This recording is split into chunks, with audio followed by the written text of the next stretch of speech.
Next রেসিপিটি হচ্ছে গোবিন্দভোগ চাল দিয়ে আলু পটলের তরকারি। এটা আমরা নিরামিষ দিনে ইজিলি বানাতে পারি। এখানে 500 গ্রাম মতো পটল নিয়েছি আর নিয়েছি আলু। এখানে আলু পটলটা ভালো করে ভেজে নিয়ে কষিয়ে নিয়ে তারপরে চালটা দিয়ে রান্না করছি। দেখতে থাকুন পুরো রেসিপিটা। এখানে কিছু মশলা নিয়েছি, এই মশলাগুলোকে ভালোভাবে পেস্ট করে নিয়েছি। মশলার মধ্যে এখানে আদা রসুন আর পেঁয়াজটাকে ভালোভাবে একসাথে পেস্ট করে নিয়েছি। এছাড়াও এখানে কুচো করে নিয়েছি 4টে বড় সাইজের পেঁয়াজটা দিতে হবে, নাহলে ভালো লাগবে না। আর এখানে নিয়েছি কিছু শুকনো মশলা, তার মধ্যে আছে লঙ্কা গুঁড়ো, হলুদ গুঁড়ো, চিনি, নুন আর তেজ ফোড়নের জন্য দিয়েছি একটা তেজপাতাকে ছিঁড়ে নিয়ে, আর দিয়েছি 2টো শুকনো লঙ্কা। এবার 2টো মিডিয়াম সাইজের টমেটোকে ভালোভাবে কুচো করে নিয়েছি। আর ড্রাই ফ্রুটসে আছে একটু কাজু কিশমিশ। এবার একটু দইকে 2 টেবিল স্পুন মতো আমি দইটাকে ভালো করে ফেটিয়ে নিয়েছি। আর এখানে 4 টেবিল চামচ, যেটা গোবিন্দভোগ রাইস, যেটাকে বলে আতপ চালও বলে অনেকে, কিন্তু এটা গোবিন্দভোগ চালই বলা হয় আমাদের। আর এখানে নিয়েছি রিফাইন্ড অয়েল, পুরো রান্নাটাকে রিফাইন্ড অয়েলে করছি। এবার 35 গ্রাম মতো একটুখানি বেশি করে নিতে হবে। এই পটলটাকে ভালো করে ভেজে নেব। পটলটা দিয়েছি এবার পটলটা ভালো করে তুলে নিয়ে ভেজে নিয়ে আলুটাকে ভাজবো। আর এখানে অল্প ঘি লাগবে, ঘি দিয়েই আমি মশলাটাকে কষাবো।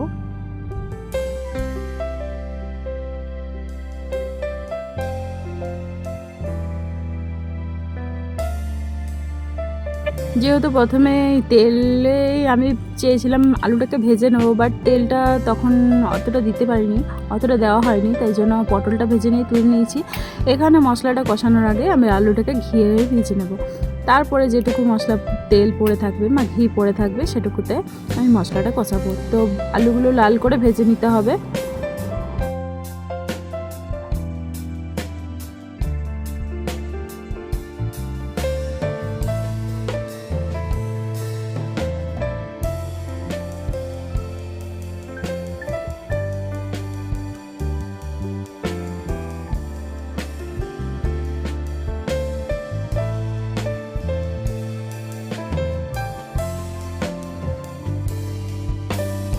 এবার দেখতে পাচ্ছ আলুগুলোকে ভালো করে ভেজে নেওয়ার পর অনেকটা ঘি বেঁচে আছে, তো ওই ঘিয়ের মধ্যে দিয়ে দিলাম কেটে রাখা পেঁয়াজ কুচোগুলোকে। এবার পেঁয়াজটাকে ভালোভাবে গোল্ডেন করে আমরা ভেজে নিচ্ছি।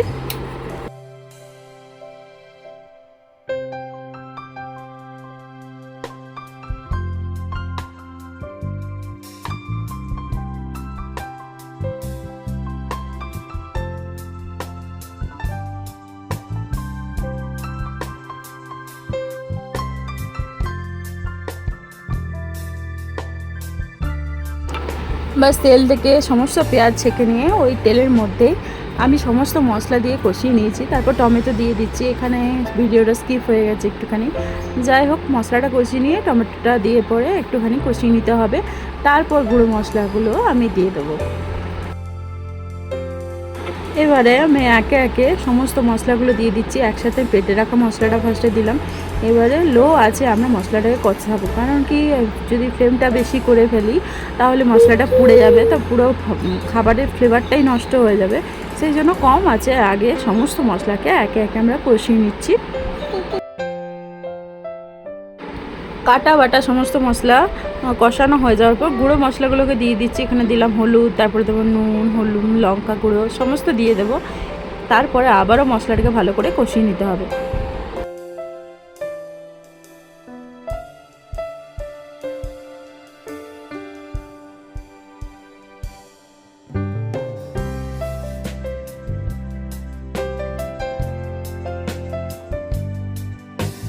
এবার সমস্ত মশলা বেটে রাখার পর শিলনোড়াতে যে সমস্ত বা মিক্সার গ্রাইন্ডারে যে সমস্ত মশলা পড়ে থাকবে সেইগুলোকে ধুয়ে নিয়ে আমি বাটির মধ্যে রেখে দিয়েছিলাম, ওটাকেও দিয়ে দিলাম জল হিসাবে।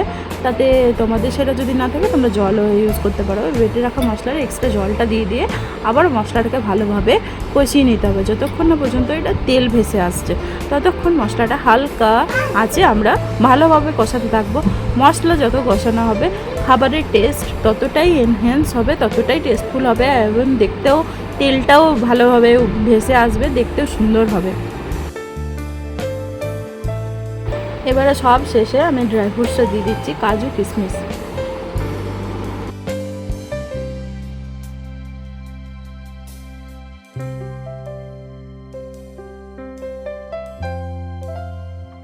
এবারে ভেজে রাখা আলু আর পটল একে একে আমরা দিয়ে দেব।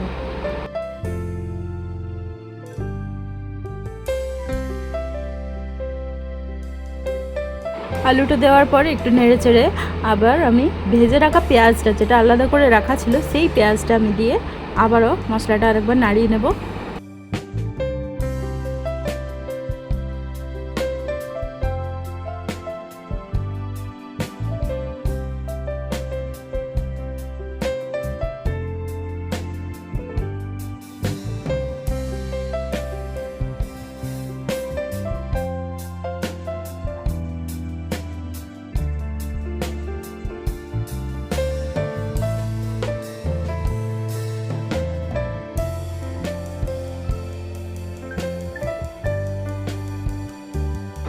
এবার সমস্ত মশলা কষানো হয়ে যাওয়ার পর লাস্টে ভেজে রাখা পটলগুলোকে দিয়ে দেব। বাস পটলগুলোকে খানিকক্ষণ নাড়িয়ে নিয়ে এবার ভিজিয়ে রাখা, ভালো করে ধুয়ে নিয়েছিলাম আর একটুখানি জল দিয়ে ভিজিয়ে রেখেছিলাম, সব শেষে গোবিন্দভোগ চালটা দিয়ে দিচ্ছি। এটাকে ভালো করে ধুয়ে নিয়ে একটুখানি ভিজিয়ে রেখেছিলাম, এবার উপর থেকে সমস্ত গোবিন্দভোগ চালটাকে আমি দিয়ে দিচ্ছি।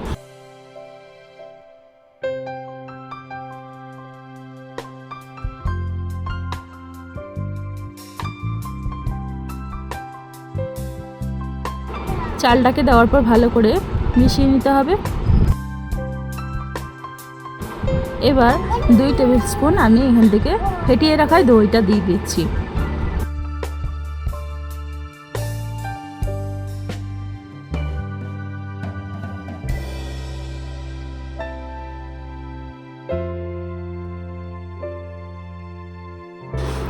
এবার রান্নায় ব্যবহৃত সমস্ত উপকরণকে ভালোভাবে কষিয়ে নিয়ে তেলটাকে একটুখানি বাড়িয়ে দিয়ে একটু হালকা গরম জল উপর থেকে আমি দিয়ে দেবো, যাতে আমার একটু গ্রেভি হবে। যেহেতু পুরোটা শুকিয়ে গেছে, কারো যদি মনে হয় যে আমরা একদম ড্রাই খাবো, কারণ কি এখানে চালটা দিয়েছি, সেটাও একটু জলটা অ্যাবজর্ব করে নেবে। এখানে হালকা গরম জল 1 কাপ মতো আমি এখানে দিয়ে দিচ্ছি। তোমাদের যে রকম গ্রেভি চাই সেই অনুযায়ী তোমরা জলটা দেবে। হালকা গরম জল দেওয়াটাই ভালো, এতে টেস্টটা ভালো থাকে। এবার ভালোভাবে নাড়িয়ে নিয়ে গ্যাসের ফ্লেমটা 2 মিনিটের জন্য হাই করে দিয়ে একটু ভালোভাবে ফুটিয়ে নিয়ে গ্যাসের ফ্লেমটা অফ করে দেবো।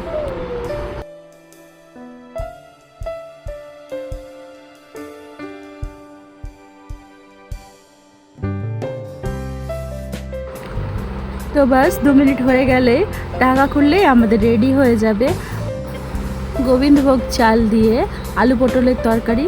খেতেও যেমন টেস্টি হয়, গন্ধও সুন্দর আসে। তো তোমাদের ভালো লাগলে অতি অবশ্যই কমেন্ট করে জানিও। এবার শুরু হবে রেসিপিটা। যারা পছন্দ করো না অবশ্যই তাদের জন্য নয়। তো দেখতে থাকো কীভাবে বানিয়েছি, আশা করছি ভালো লাগবে। নিয়ে নিচ্ছি কিছু শুকনো মশলা, এখানে নিয়েছি হলুদ, নুন, আর নিয়েছি লঙ্কা গুঁড়ো, তারপর নিয়েছি অল্প চিনি, যেগুলো আমাদের সমস্ত রান্নায় মোটামুটি লাগে। সে সমস্ত মশলাগুলোই নিয়ে নিয়েছি, পরিমাণটা একটু ঠিক করে নিয়েছি। এবারে তোমাদের যে অনুযায়ী মাংস নেবে সেই অনুযায়ী এগুলো নেবে। এবারে নিচে 2টো শুকনো লঙ্কা, 2টো তেজপাতা, লং, এলাচ, দারচিনি। যেহেতু হাঁসের মাংস খুবই শক্ত হয়ে যায় আর খুবই রোয়ার টাইপ ফিল হয়, সেই জন্য যাতে মাংসটা খুব সফট থাকে সেজন্য বড় বড় করে একটু পেঁপে কেটে নিয়েছি। তোমরা চাইলে শুধু আলুও দিতে পারো। তো এখানে আরও কিছু, এখানে শুকনো মশলা ছাড়াও এখানে কিছু বাটা মশলা ব্যবহার করেছি। এখানে যতটা পেরেছি মশলাগুলোকে আমি বেটে নিয়েছি, তাতে খুব ভালো টেস্ট হয়। গুঁড়ো মশলা থেকে যদি বাটা মশলা ব্যবহার করো তো টেস্টটা অনেক গুণ বেড়ে যায়। এখানে আমি কাঁচা লঙ্কাটাও আমি বেটে নিয়েছি। তোমরা তোমাদের সুবিধা মতো করো। আর পুরো রান্নাটাকে করার জন্য আমি এখানে সর্ষের তেল ব্যবহার করেছি। তো চলো শুরু করা যাক রান্নাটা। এখানে কড়াই গরম করে কড়াইয়ের মধ্যে দিয়ে দিচ্ছি তেল, সর্ষের তেল। তোমরা যা খুশি তেল ইউজ করতে পারো, এখানে সর্ষের তেল দিলে ফ্লেভারটা ভালো আসবে। এই যা, এবার গোটা গরম মশলাগুলোকে আমরা তেলের মধ্যে দিয়ে দেবো, একটু হালকা গন্ধ বেরোবে সুন্দর মতো, তারপরে আমরা মশলাগুলোকে একে একে দেবো। এর ভালোভাবে শুকনো ফোড়নগুলোকে দেওয়ার পর আমরা কাঁচা বাটা মশলাগুলোকে ব্যবহার করে দেবো। ও ভুলে গেছিলাম, পেঁয়াজগুলোকে তো আগে ভেজে নিতে হবে। পেঁয়াজগুলোকে আমি ভাজতে ভুলে গেছি, সেই জন্য ফোড়নটা দেওয়ার পর একসাথেই পেঁয়াজটাকে দিয়ে দিলাম। তোমরা চাইলে আগে থেকে ভেজে রাখতে পারো। এবার ফোড়নটা দেওয়ার পর পেঁয়াজটাকেও খানিক ভেজে নিয়ে তারপরে আমরা একে একে সমস্ত উপকরণ দিতে থাকবো। পেঁয়াজটাকে একটু গোল্ডেনভাবে ভাজতে হবে, তবে খুব বেশি ভাজলে সেটা আর গলে না, তাই জন্য একটুখানি ব্রাউন হবে ততক্ষণ পর্যন্ত আমরা ভাজবো। এবারে ভালো রং আসার জন্য চিনিটাকে ফার্স্টে দিয়ে দিলাম। এবারে কেটে রাখা মাংস টুকরোগুলোকে দিয়ে ভালোভাবে একটু তেল, পেঁয়াজ আর শুকনো মশলার সাথে একটু ভেজে নেবো, যাতে আস্তে গন্ধ যেটা থাকে সেটাও চলে যাবে। তাই ভালো করে একটু 2 মিনিট মতো হাই ফ্লেম দিয়ে এই মাংসটাকে ভালোভাবে ভেজে নেব।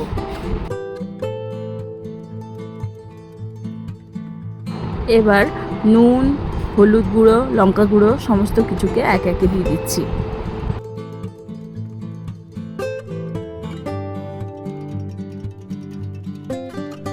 এবার সমস্ত কিছুকে ভালোভাবে মাখিয়ে নেওয়ার পর বেটে রাখা মশলাগুলোকে একে একে অ্যাড করছি। এখানে যে সমস্ত মশলাগুলোকে বেটে রেখেছিলাম, আদা, রসুন, কাঁচা লঙ্কা, ধনে বীজটাকে যেটা বেটে রেখেছিলাম, গুঁড়ো ব্যবহার করিনি, সেগুলোকে সমস্ত দিয়ে দিচ্ছি। আর তারপরে ভালো করে কষিয়ে নেবো মাংসটাকে।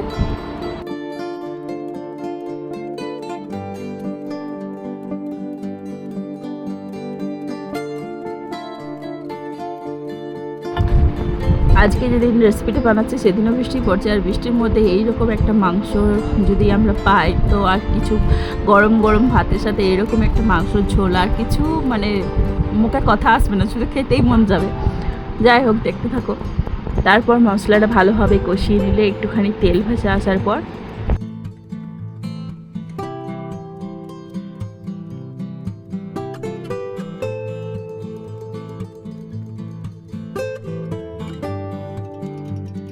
এখানে দিয়ে দিচ্ছি টমেটো কুচোগুলোকে।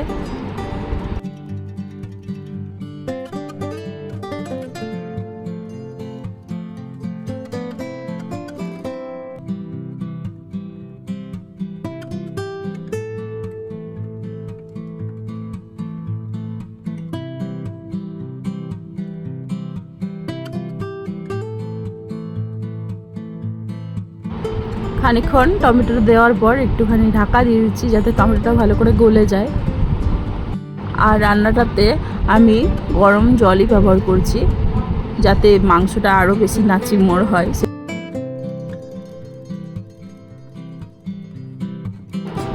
এখানে দেখতে পাচ্ছ মাংসটা ভালোভাবে কষানো হয়ে গেছে, মাংস রং পাল্টে গেছে আর তেল ভেসে উঠেছে, টমেটোটাও গলে গেছে। এই পর্যায়ে আরও ভালোভাবে নাড়িয়ে নিচ্ছি।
মশলাটা ভালোভাবে কষিয়ে নিয়ে মাংসটাকে ভালোভাবে কষিয়ে নেওয়ার পর এখানে দেখতে পাচ্ছ পুরো তেল ভেসে উঠেছে। এই পর্যায়ে আমরা গরম জল, মানে হালকা গরম জল যেটা রাখা আছে সেটা খানিকটা দিয়ে দেব। তারপরে 10 মিনিট মতো এটাকে সেদ্ধ হতে দেবো।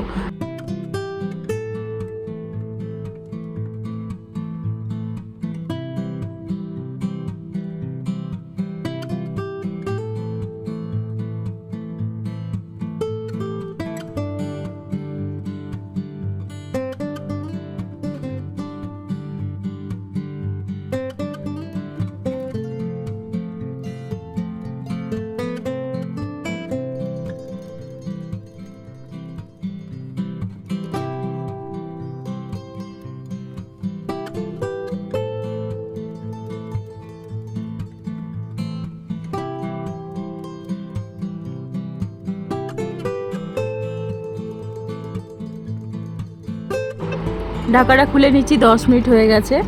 দেখো খুব সুন্দর একটা রং এসেছে আর ভালোভাবে মাংসটা প্রায় সেদ্ধ হয়ে এসেছে। এখানে তেলটাও হালকা ভেসে উঠেছে। এই পর্যায়ে আবার ভালোভাবে নাড়িয়ে নিয়ে কেটে রাখা পেঁপেগুলোকে আমরা এখানে দিয়ে দেব।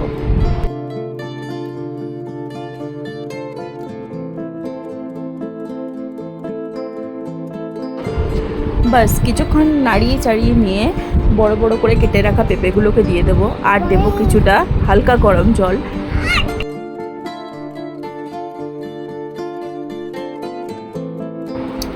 এখানে অনেকেই বলতে পারে হয়তো যে পেঁপেটাকে আগে দিয়ে একসাথে ফুটিয়ে নিলে সব সেদ্ধ হয়ে যেত, কিন্তু অ্যাকচুয়ালি ব্যাপারটা হচ্ছে আমি এখানে এভাবে করেছি কারণ আছে, কারণ পেঁপেটা বেশি গলে গেলে সে তখন একদম গোলা গোলা হয়ে গেলে আর সেটা খুঁজে পাওয়া যায় না।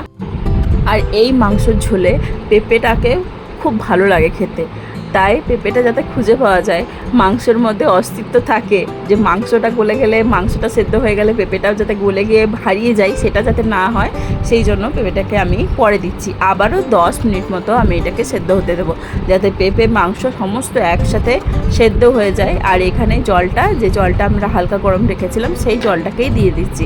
এবার সমস্ত কিছুকে আরও 10 মিনিট মতো ফুটিয়ে নেব।